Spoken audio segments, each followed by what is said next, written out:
Hey there YouTube, I'm Yukitsu, this is Yukitsu Times. Welcome to my channel, welcome to Total War Warhammer. So once again, we're continuing along with our little tournament here. This time we're up against Sammvt, and I'm trying something that people recommend you do that I don't really do because I'm not really a big fan of it, but I want to see if it was worth all the hype.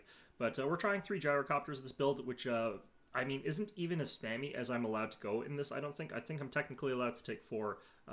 But people say to spam the hell out of these things against certain factions. Beastmen are one of the factions that you would do this against. Up here, we've got ourselves our 6 units of Dwarf Warriors, regular old Dwarf Warriors. We've got 3 units of Crawlers, we've got 3 Thanes, we've got our Dwarf Lord. We've got 3 of these Longbeards here, so 4 Longbeards in fact. But we haven't really got any sort of great weapons in this particular matchup. And our opponent here, Beastmen, this is why I don't really have any great weapons, but he's got 3 units of Gores, just the regular type here. I actually think the Gore Herd with shields is a little bit better against Dwarves. He's got 4 units of Ungores, and he's got a unit of Bestigores back here. He's also got the Ungor Raiders. He's got the 2 Gorbals and Malagor.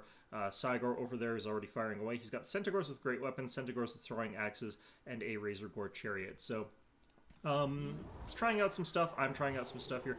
What I'm trying out is pretty bog standard, though, by most people's reckoning. One of my gyrocopters actually gets clipped by a rock, like, right away, which is kind of blah, but we're going to go ahead and get our gyrocopters on the move here, get them moving. But our army in general here is a pretty good composition for beating the basic infantry that these guys are going to have, and we can also do some pretty good damage to the rest of this stuff. The one problem that we're going to have is that the Centaur is not necessarily the easiest thing for us to actually pin down so we can kill them. Same with the Razor Gores, but that's why we're sending in these gyrocopters with the Brimstone guns.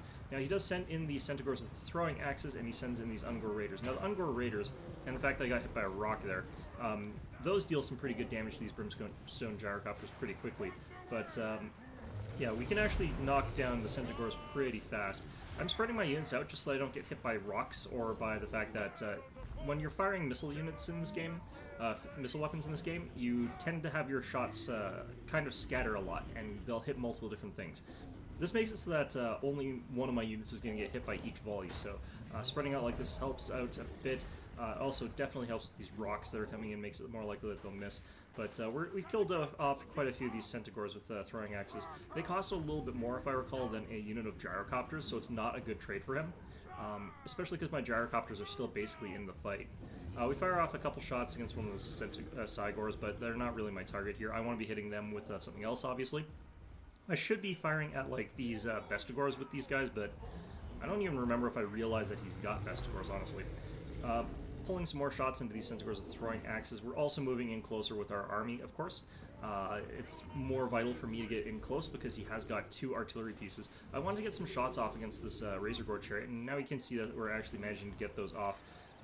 We're also getting a couple of the Bestigores, but they don't actually seem to be dying. You know, they get back right up.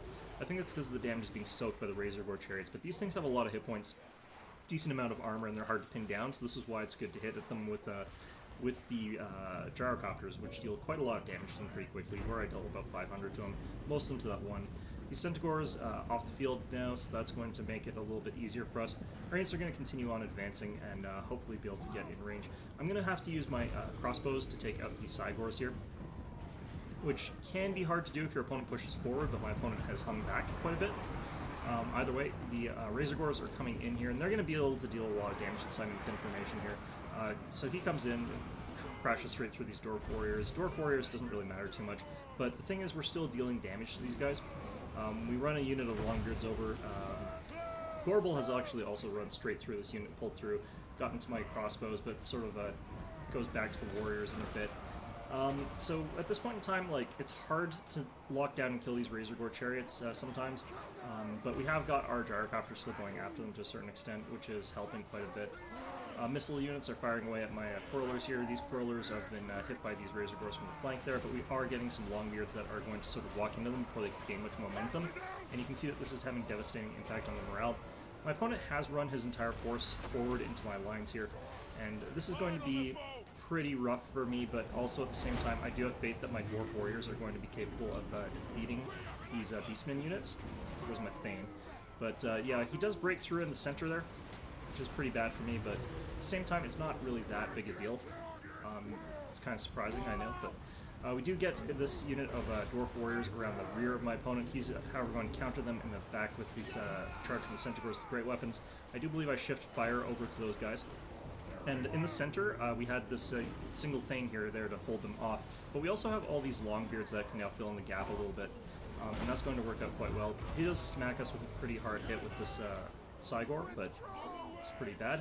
This unit of Dwarf Warriors that got hit in the back does retreat at this point in time. So, yeah, our army here is holding out pretty okay, but his army is beating the ever-loving tar out of my stuff here in pretty good ways. Like, the Cygor is coming in this close and firing rocks from point-blank range. It's pretty deadly. I'm actually pretty surprised at how much more effective it is. I think part of it is just that these guys have a really weird firing cycle, so it's hard to tell how well they're doing it from time to time. Dwarf Lord breaks here, but we're still getting pelted by rocks. Longbeard's over there having trouble. We have finally got through these Centaurs with the great weapons here, and we're probably going to go through these Ungor Spearmen herds pretty easily. These Ungor Spearmen as well have broken, bring up a couple of units around this area here. I think I should be switching over to firing at these Cygors eventually, but who knows, maybe I don't. Pretty sure I did. Yeah, this guy's starting to take some chip damage, so he's probably the target of some hits there. He sort of pulled up a rock, but then I think he got stunned out of it at the last second by a crossbow shot, so he didn't end up throwing it. Actually, no, this one is bugged out. He did mention it, but there's something a bit weird going on. I think that he's trying to throw it like a unit that's a little bit too close or in melee. At the same time, though, he might be getting interrupted because I'm noticing that his ammunition's not really going down. So I think that he's getting interrupted at the last second before he can actually finish firing a shot. Either way, over here, one of my Thanes breaks against the concerted attack of multiple Gorbles. We're getting some units back from routing here, including our General, which is quite good. If our General was gone, we'd be completely screwed. I believe we're firing into the backs of the Bestigors with our Gyrocopters. This Gyrocopter, it'd be nice if I got it back into the fight a little bit, but whatever. This Cygor, pretty much out of the fight. Bestigor is pretty much out of the fight. It's just these Gorbles are going to continue giving us some real grief. We still got two Thanes. I still believe they've got no potions, actually. I didn't take potions this one. But I think they've got enough gas left in the tank that they can probably finish off what's left here. We're starting to focus down Malagor a little bit with a little bit of our resources, but got some Gorbles coming into our Thanes here. Pretty deadly for us. These Gyrocopters with Brimstone Guns still have a little bit of ammunition, so they're going to come back into the fight. I should probably use them to focus on the Gorbles, honestly, but it's kind of not great for me to focus on them either, because they're so tough and they're so durable. That's hard to actually finish them off. This guy can actually rally, so it's not necessarily that easy to get rid of him. The Gyrocopters I've noticed don't really seem to deal damage to them. These guys get caught by these Centaurs with great weapons, and unfortunately I'm not able to brace in time for that. But we are able to continue firing away at this guy here. A lot of these troops get unlocked here, and that's going to be pretty okay. This Thane here does get smashed into by a Gorble, who just walks into him and just then smacks him in the face, and my guy just sort of runs off. But I do believe that my guy lives. We did charge this guy just so that he couldn't continue firing at us, which was more important to us at this point in time than keeping our Gyrocopters alive, because their Gyrocopters, they're not going to do anything at this point in the match. But one of the Gorbles pretty much out of the fight here. Second Cygor is pretty close to out of the fight here. Yeah, these guys are getting interrupted on their throws here at the last second. If they're in the animation, sometimes they'll cancel the actual throw while they're getting hit, but they won't show the stagger animation. I think that's what's happening here, because it's just a glitchy thing, but I think that is what's happening. The second Gorble does break at this point in time, which is fantastic. He's not dead enough that he'll necessarily not rally, but both his Gorbles out of the fight for the time being. Malagor is out of the fight, and that should be the fight at this point in time. So that Gorble, or that Cygor does die from that, so that's pretty good there. And I think we're pretty much done the fight. No, there's still some time left. Okay, well, just firing away at Malagor as he sort of retreats here. Kind of wondering what's keeping the Beastmen in the fight here. Well, this Gorbol's back in the fight, I guess. And Malagor over here. Oh yeah, there we go. Alright, so that's our first match. Nothing too creative. I'm not sure I like that, the Gyrocopters. They did a good job, though. I think that they accounted for a good number of decent kills, but they're just sort of fiddly. They don't work in all compositions, and it's possible to counter them if your opponent suspects you're taking them. I've never really had a hard time against them. If I had been against a dwarf army that took 3, usually I'd be able to crack through all his infantry before the gyrocopters could make a big enough contribution. But I guess it works because my opponent was willing to sort of sit back and let my gyrocopters use up a lot of their ammunition. So I guess that's a part of it. But I just don't think that they're really sort of my style of unit, although I've been winning a lot with them, so it's hard to say for sure. I think they're definitely worth it if they can fire their whole amount of ammunition, but it doesn't always happen. Anyway, let's go on to the second match there. Okay, and we're back. So this one we're playing as Chaos. We're up against the Orcs, rather the Goblins this time. Now, I'm trying out something slightly different in this one. Nothing too dramatic a departure from what I would normally do, but I'm actually coring the Chaos Warriors this time. I've taken no Forsaken this time, which is really different for me. I think that central to Chaos against every faction should be the Forsaken, just because they're cost-effective and they're actually good. Whereas Chaos Warriors are not cost-effective and they're kind of craps, but I kind of want to figure out if I could sort of do well with them. We got 3 Chaos Warriors with great weapons in the center here. We got 2 Chaos Warriors with halberds over here. These are actually just regular Chaos Warriors with halberds. We got 4 Chaos Warriors. We've got 3 of those Marauder Horsemen. We got the General on the Dragon, and then we got the Fire Wizard here. I think that the Fire Wizard and the Chaos Lord on the Dragon synergize really well together, which is why I take them together. We've got a unit of Goblin Wolf Riders over there. We've got multiple units of 9 Chevron Goblins, which have pretty decent statistics and they're pretty cheap, which is why some people spam them out. We've got 3, 6, 9, 12 of these little guys here. We've got 2 Goblin Big Bosses. I believe they're on spiders. They've got the Arachnarok Spider there. They've got the Trolls there with multiple Chevrons. They've got another unit of Goblin Wolf Riders over there, and they should have a Goblin Shaman Lord. Oh yeah, he's tucked away back here. So, Goblin Great Shaman Boss over there, or whatever. Now, the problem that I have with Chaos Warriors is that they don't have the ability to punch through a unit like Goblins very effectively because they're more defensive oriented. So what they'll do is they'll slam into these Goblins and start slowly picking them apart. They will beat a unit of Goblins. I'm not necessarily sure they could beat 2 fully chevroned up units of Goblins, but 2 fully chevroned up units of Goblins actually probably cost more than a unit of Chaos Warriors, so I mean that's pretty fair. But yeah, I've got a much smaller army than my opponent, despite the fact that my units are not necessarily my highest tier units. Like if I was using Chosen, that's the kind of numeric disparity that you would expect. The other thing is, of course, I can't kill this Ragnarok Spider with the composition I've got here. Just not going to happen. Trolls are also going to be a bit of a problem for me, but not necessarily a huge problem. I think that, like, just... And this is something that's going to happen on patch 4, it's been announced. Chaos Warriors with halberds just aren't good enough at their job to actually win you fights. And so, if an opponent takes something like an Arachnarok Spider and gives it a unit of Goblins stand in, or something like that, then they can pretty easily just smash through me, even if I've got the counter to it.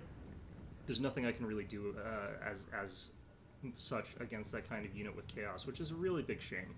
Now, at this point in time, my opponent probably had 2 Goblin Wolf Riders over there. I guess he's got 3 in total. So we've got our Marauder Horsemen here. They're just trying to get around the flanks, trying to get some shots out. Unfortunately, these Goblin Wolf Riders are kind of near them. But yeah, like, this is going to go pretty poorly for me, and I kind of suspected it would. But I want to try this out. I want to see if Chaos Warriors are worth the, like, increase in points cost, the massive decrease in speed, the massive decrease in offense, if you compare them to the Forsaken. And the Forsaken just are an infinitely better unit. You can see the smash in charge that my units have done here has practically killed no goblins, and like these are goblins we're talking about. I am charging in with my general here as well. That's going to help me a bit. I probably should disengage him and move behind the unit. On the other hand, over here we're putting in Flaming Sword of Ruin, Cascading Fire Cloak. The bigger problem is going to be over here with this Arachnarok Spider. We've got some of our units that have charged forward into these things here. They're getting rolled by Trolls and the Arachnarok Spider, of course. Can't really do anything as far as that goes with these guys. I'm pulling a unit of Halberds back just to try and deal with these guys that have swarmed over my Sorcerer, but yeah, the Arachnarok Spider comes into the fight here. We've got the Chaos Warriors with halberds here. Theoretically, they can deal good damage to this guy, and you can see them actually taking some good chops out of this guy, but they're getting thrown around like ragdoll. They're getting damaged by the Arachnarok Spider way faster than they can deal damage to it. which is fair enough in some senses. It's a much more expensive unit, the Arachnarok Spider.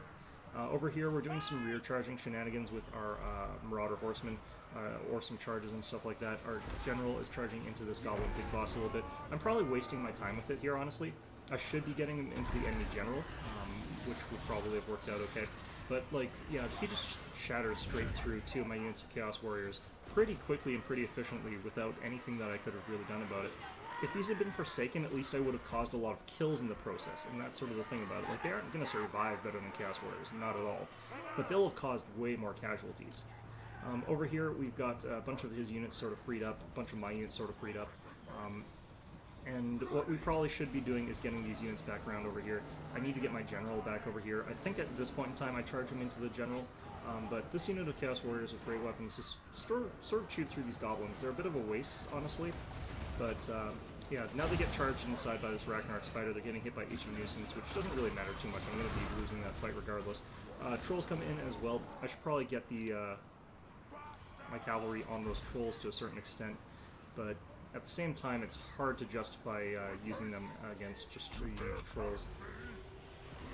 So I'm using my General poorly here. I charge him into this Goblin Big Boss. I get hit by the Ichi Nuisance as well here, but over here, these Chaos Warriors with Halberds are holding out, but they're holding out against these Goblins. It's not really a great target for them. Everywhere my General goes, though, he does deal pretty good damage to, like, a Goblin Big Boss or something like that. It's just that I could be definitely doing better things with them. Halberds over here are doing some good things against this Arachnarok Spider again now. That one of them is basically focusing on it. We could be charging in, though, against his General, and that's really what I should be doing. I think we finally get to that over here.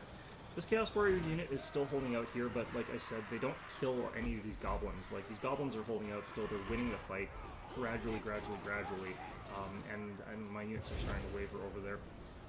Over here, though, we do get a good charge, but he follows it up with the Spider because both my units of Halberds broke. They're terrified, though, so they'll come back pretty quickly. My General actually can't pull out of this combat for some reason. I guess it's because he's got Trolls in front of him, which normally doesn't stop a General from getting out of the combat. I've had to pop my Potion of Toughness here. He's still causing some damage to the Trolls as he tries to do this, but, like, this is still kind of really bad for me. It's kind of bullshit, actually, to be perfectly honest with you. Ichi Nuisance coming down again. Doesn't really matter because he's disengaging. He successfully disengages without breaking there. Just barely, but our units have to charge back in. And I can just definitely see how differently this battle though would have gone if I had gone Forsaken. I'm definitely making some mistakes in the general composition and the way that I'm playing this, but realistically, like, Chaos Warriors are so bad. They're such a bad unit. And to a certain extent, like, clearly Creative Assembly believes that as well. They're giving them some pretty significant buffs in addition to reducing their costs. They now cost as much as Forsaken, so that's, I think, a step in the right direction in some senses, but at the same time, is it going to be enough? I don't think it really is going to be. I think Forsaken are still going to be the go-to unit, because the inability to have enough units as Chaos to both attack and defend, which is what you would normally want to do, kind of, you know, that really, really sucks for them. Trolls coming in towards my Marauder Horsemen, they're going to go ahead and start picking away at these Trolls with their Javelins, and the Trolls obviously aren't going to be able to keep up. The Arachnarok Spider is going to be the main problem here. We do a big charge here, but it's not really going to be anything that I can win. My Flame Sorcerer here is pretty shaken up. He's fighting some random things here. Nothing too major happening around these areas, but the Goblin Great Shaman actually chases away my Horsemen. Nothing I can do about that, really. The Trolls over here are still at full numbers, in fact, but, you know, they have actually also got 108 kills to their name, so I probably should have dealt with them much earlier. It's just that, what would I have dealt with them with? Well, the Halberds, but the Halberds were not actually doing all that well against the Arachnarok Spider. They were fighting it for a pretty good portion of this fight. They fought some Goblins as well, which is a bit of a waste, but they only did like 3, maybe 2,000 damage to the Arachnarok, which is pretty pathetic. At this point in time, my Chaos General is busy trying to chase away some of those things, by which I mean I forgot about it. Should be back around here, but yeah, at this point in time, like our Marauder Horsemen, one of them gets caught because I didn't have it on the Flee Behavior. The other units I do have it on Flee Behavior, but this unit's going to break because of this. That was a bit of a micro mistake there. They do get off a good parting shot against the enemy General at least, but yeah, these Trolls do chase them off pretty badly. Actually, no, the Trolls only have 69 kills. Okay, well, Ragnarok Spider is the one with 112 kills, so I guess the trolls weren't actually that important. But yeah, like this spider, I think that Chaos doesn't have really good answers against, so it was a good pick by my opponent.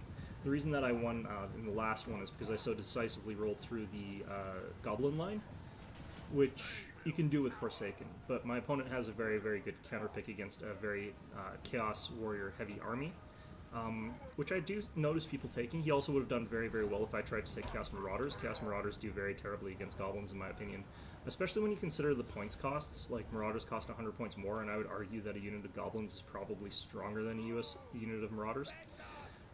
We just do a bit of a charge here, try and knock over the Goblin Sorcerer and then get out. Unfortunately, I don't deal any damage to him, and then I take a bunch of damage in retaliation from the Spider. Get hit by Itchy Nuisance there. I don't really understand why I did like no damage to the General there, but it happens. There's a lot of RNG in this game. So probably just a botched charge is my guess. Yeah, so he's chasing after a bit. We got some Goblin units coming back from routing, but this one, yeah, no, we're not going to be able to win this one. I still don't think that, like, Chaos Warriors, rather than, say, you know, actual Forsaken, I just think that the Forsaken are so much stronger right now as a unit, as a choice, as the core of your army. So definitely going to give Chaos Warriors a skip right now. It's a bit of a shame. I'll see what they're like after the patch, which is actually coming out in the day that I'm recording this, but well after I've actually played this match. But yeah, I mean, there's a reason that they're basically both buffing them and giving them a price reduction. So hopefully that'll make them a little bit more viable in multiplayer. The one thing I'm noticing is that their attack statistic, so the problem of me not being able to quickly or easily kill these Goblin units with the Chaos Warriors is going to persist. The thing is that it's dropped by enough points that maybe I'll be able to take an extra unit of them. I don't think that's going to be worth that much, though. It's like a 25-point reduction per unit. So if I took 6 units of them, it would only save me 150 points, which is not really that significant. So it's going to have to be whether or not the price reduction in addition to the increased stats is going to be enough. But I just don't think it's going to be. So yeah, my opponent bringing back in a lot of these goblins and stuff like that, trying to catch some of these trolls and trying to figure out where the hell like the rest of my army is. But I think at this point in time, all of my units just sort of rout, and at this point in time, we're out of the game there. So yeah, very well played by my opponent there. I definitely want to try and compare this. Like, it would be nice to play this exact composition again against the same chaos composition after the patch, because it's going to be dramatically different, I feel, after that sort of happens. So we'll have to see how that sort of goes. But for now, I definitely feel like this is not a viable build. Alright, and we're back for round 3 here. This time we're playing as the Beastmen. What I wanted to try in this one was see if it's viable to go with Kazrak One-Eye rather than taking the Mage, because getting a Mage and a free Cygor is so meaningful for this faction here. We've got ourselves a Giant. That's just something that's quite good against against Undead there. We've got 6 of the regular old Gore Herd. We've got 3 Ungor Raiders, and we've got ourselves 2 units of Minotaurs and a Gorbel. Over here we've got the Undead. They've got Manfred von Karstein. He's in the air, along with a unit of Fellbats. He's got 4 units of Zombies as a screen here. He's got like 4 units of, I think, Skeleton Warriors, or Skeleton Spearmen, Skeleton Warriors over there. He's got 3 units of Graveguard, 2 units of Crypt Ghouls, if I recall correctly. Yep. The Vargulf, and then he's got a unit of Direwolves and a unit of Blood Knights back over there hidden in the woods. A lot of people do that sort of like hide a unit of cavalry in the woods, which I've never been particularly a fan of. But in any event, we're going to go ahead and just move forward here. I don't think that my army is necessarily that great here. The main problem here is that this has no backline defenders, which you sort of need against Undead. The biggest reason that I would actually want that is because against a typical sort of match-played vampire list, what I typically end up seeing is a bunch of Undead being raised right behind me, and like if I've just got a Giant or something like that, he can't really do anything to protect the Ungor Raiders. So I could have probably forgone having the Ungor Raiders in this army at all, and used something else instead completely. Gonna get a little bit of a pick against these Fellbats here. Now, the Fellbats are probably not too important, but they work as a bit of a screen for Manfred. I don't think that he necessarily needs a screen, though. He's a pretty tough unit, and there's not a lot in the Beastman roster that can do a ton to him. But yeah, that's how that sort of goes. Yeah, I think that the Cygor, in some senses, isn't actually too important against the undead, because, like, we're going to end up in melee pretty quickly regardless. So it's just not a matter of whether or not that's going to work or be important. I do target the Vargulf a little bit late here, but that's relatively okay. Lines crash here, and of course the Gorehurts are going to get by far the better out of this. I think that we eventually start attacking with our friggin' Ungor Raiders against the stupid Vargulf here. You guys attacking the Vargulf yet? No, I don't think so. Moved one unit to go off and fight the Fellbats over there. Yeah, now we're starting to fire at the Vargulf. We're sending in a unit of Minotaurs to go help in this fight over here. A unit of Fellbats comes over here to deal with the Goreherd that was moving around to flank. And here comes the flanking Direwolves and Blood Knights. And I don't really have a backline to deal with that, so that's going to be a tricky issue for me to get into. The Vargulf over here, taking fire, he's got his Undeath Resurgence, so he's going to be a little bit tougher than normal. Giant over here, just doing his thing. Pop the Fellbats, going to be quite good. I've got the Gorble over here, since I sort of figured that there might be something like this, but then I sort of run it over here when I realize, and I don't really, I'm thinking, like, do I want to fight Blood Knights with a Gorble is the thing, and the answer is probably no, to a certain extent, to a large extent actually, probably. We're going to see a large Invocation of Nihek getting a lot of these units here, keeping them in the fight for a long time. He clips the unit of Goreherd here. Unfortunately, he similarly intercepts my Gore Bull as he charges after these guys. Now, he gets the charge off anyway, because intercepting units doesn't matter jack shit in this game, which is one of the reasons why I haven't been backline defending as much lately. It just doesn't actually seem to work in Total War Warhammer, and I think that fixing that might make things a little bit more tolerable, but at the same time, a lot of people do complain that, like, when a unit sort of sticks, it's also not good, which I can sort of understand, not liking that as well. The Vargulf here is tanking through a lot of shit, just both in terms of, like, melee combat. He breaks through my flank over here with nothing but, like, skeletons and skeleton spearmen and the crypt ghouls. Actually, is this a unit of graveyard? No, it's a unit of zombies, in fact. So, even lighter way to punch through there. But this unit of Goreherd, it gets free here. I should have actually used them to attack the Direwolves to get my Goreherd beast there. Kazarak dies to a variety of things, and this is going to pop my entire army pretty much right off the bat there. Kazarak isn't a very strong general, I find. He's not allowed to take potions, which is a big thing for a melee-type general. And he's not durable like a Dwarf Lord or Ungrim Iron Fist or something like that. But, you know, I definitely feel like he's got some potential. It's just he's also more expensive than Malagor, so you end up just taking a lot less out of it. So yeah, my opponent does manage to take this one away quite convincingly. Well played to him. He had a good selection of abilities and spells as well, but I just had nothing that could really answer some of his components there. To a certain extent, I do think like the Gors do a good job frontlining against undead. Even though the Graveguard took quite a bit of damage, it's just that their support units are quite a bit inferior to the undeads. Part of this tournament as well is the changes in composition and stuff like that. I'm actually quite surprised that my units keep rallying it under these conditions, honestly, so I start turning and firing, because I might as well. But yeah, like, part of this is the composition thing. Undead get severely nerfed by the composition changes, but so do the Beastmen. I think that to a very large extent, the fact that Undead get nerfed by the composition changes but are still so strong, because I still think that they're one of the top tier armies in this composition rule set, goes to speak really that they're a little bit too strong in match-made multiplayer. And I definitely would assert that. I've said that Empire and Undead are probably the top two, with Orcs pretty close behind. And I definitely feel that this helps validate that opinion, because even when they're forced to take a whole ton of really crappy troops, the remainder is just able to roll through things very, very effectively, just meat grinding their way through more expensive and better units, without really even having to do too much to do it, because the center line was able to punch through my center line with relatively cheap troops there. And I think that Invocation of Nihek has part to do with it, but I wouldn't get rid of it. I definitely think it's a thematic and good part of their army. It's just, I kind of wonder if they've done enough to compensate for the fact that it exists in there. And, I mean, Invocation doesn't save them against certain other types of armies. Some of them can actually grind through that a little bit better than they can. like say dwarves to a certain extent, can do it a little bit better, and certain armies can crush through them so quickly that invocation's not enough.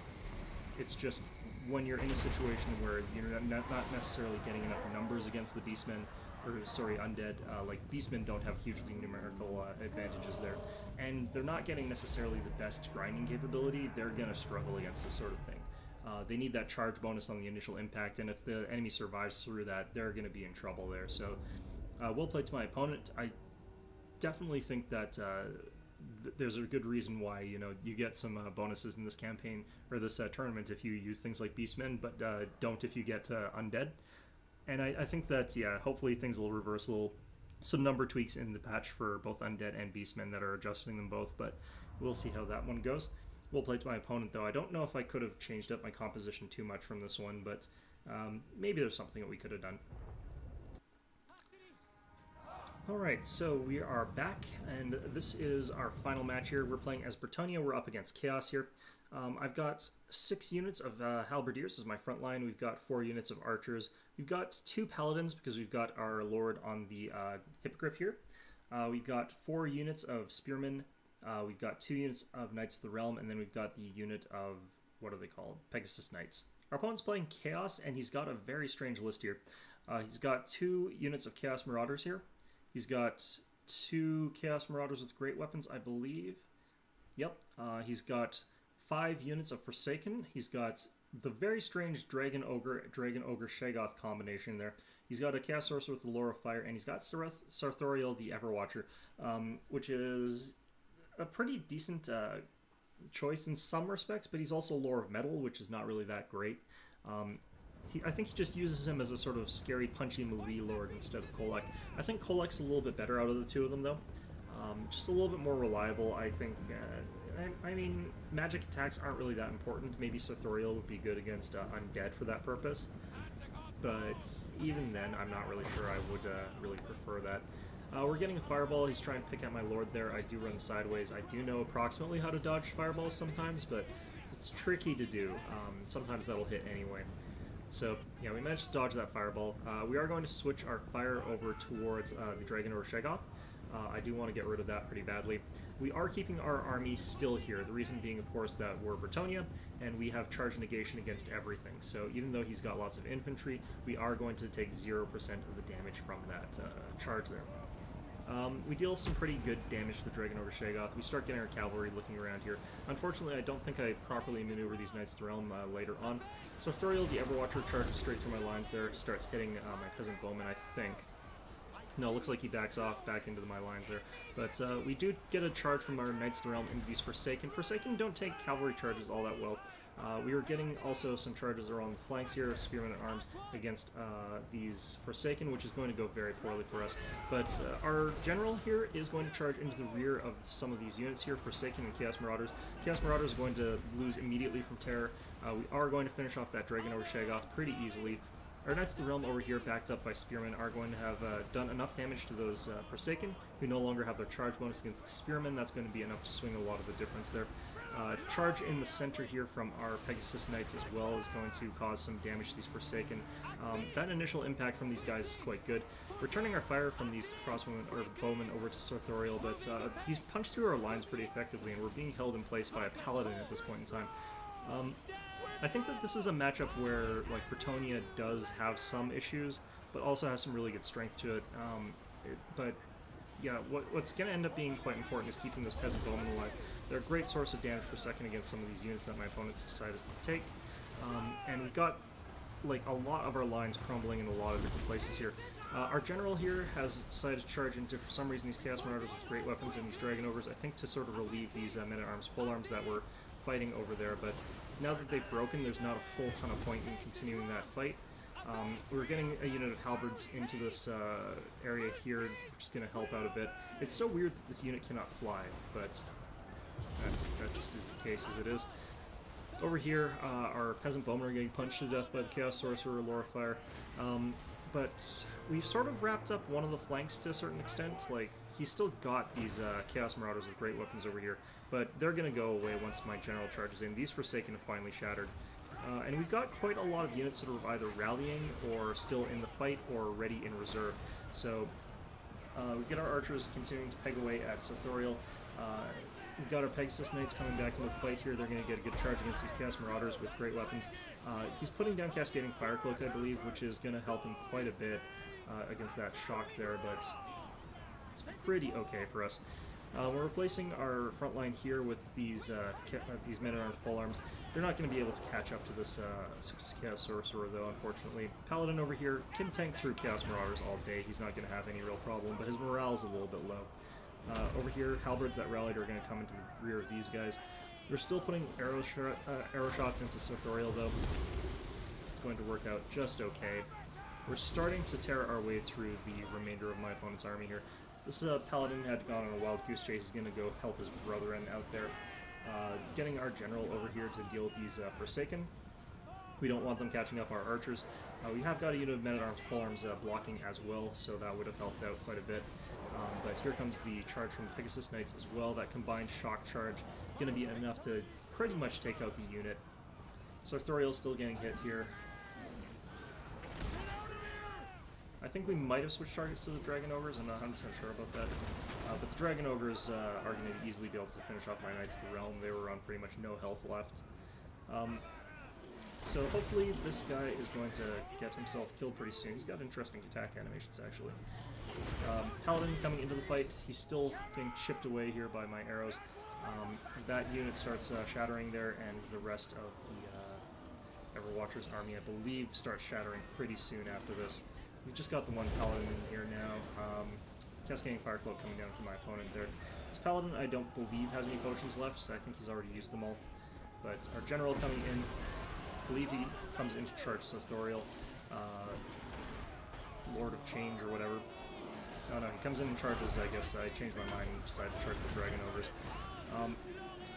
But it doesn't really matter too much which of those I charge. He comes in and counters everything against my general, but the Dragon Ogres are out of the fight now. These Paladins, or these Spearmen rather than the Paladin, are still chomping away at his units, so at this point in time, all they've really got left is Sothoriel, and he's unbreakable if I recall correctly. Honestly, he's killed a lot of units. I think they were mostly peasants, though, so it's hard to say if it was worth it, but I guess you have to take a general of some sort anyway, but yeah, it was a pretty weird choice for my opponent to take so many large monsters in this one.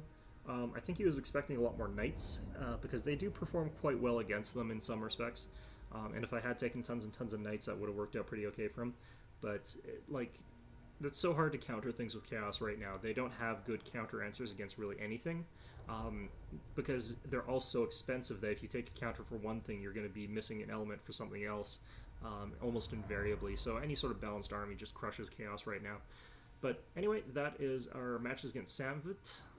2-2, did pretty well. He did really well there. But yeah, I hope you found this episode enjoyable, and of course, as always, I hope to see you all next time.